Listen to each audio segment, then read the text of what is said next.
les produits cartésiens sont intéressants, mais ne permettent pas d'extraire correctement l'information, surtout dans le cas présent, où toutes les catégories sont mises en correspondance avec tous les articles. On va préférer une instruction légèrement différente qui se nomme jointure.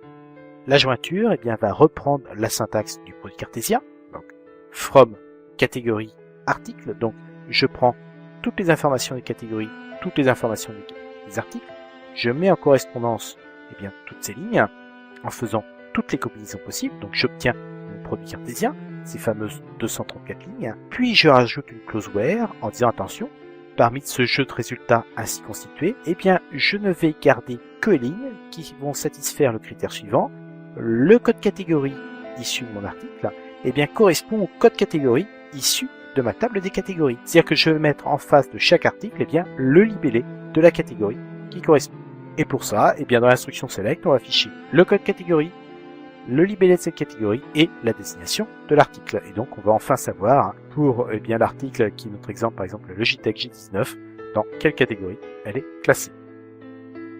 Voilà. Maintenant, j'ai un jeu de résultats bien plus faible. Il ne me reste plus que 26 lignes qui correspondent à 26 articles. Et on se rend compte que mon article Logitech G19 est rangé dans la catégorie clavier. On a donc utilisé ici la syntaxe qui est la syntaxe usuelle. La syntaxe normalisée est très légèrement différente.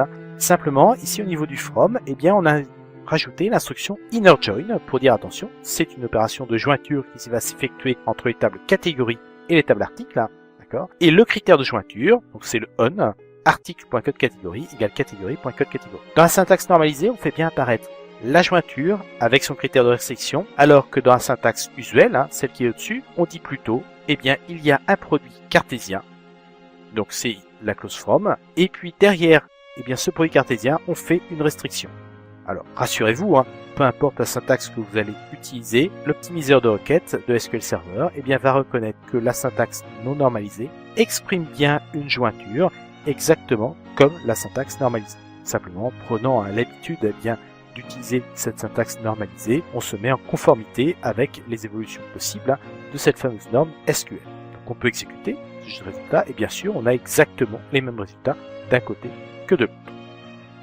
Donc après ces deux exemples, bien sûr il ne faudrait pas en conclure que les opérations de jointure sont limitées entre deux tables. On peut avoir des opérations de jointure un petit peu plus pas compliquées, mais un peu plus conséquent. Ici, on a une opération de jointure qui va nous permettre d'assembler différentes informations.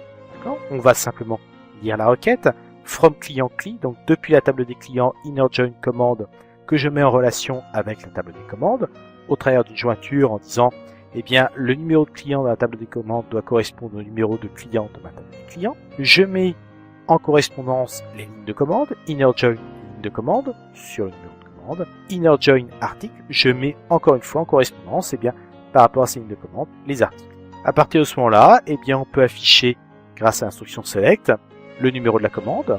On va mettre la date de la commande à un format bien précis grâce à l'instruction convert. On va extraire les 10 premiers caractères du nom du client. On va afficher la référence article, le prix hors taxe et la quantité commandée. Voilà, on n'a plus qu'à exécuter cette requête et on voit un jeu de résultats tout à fait correct.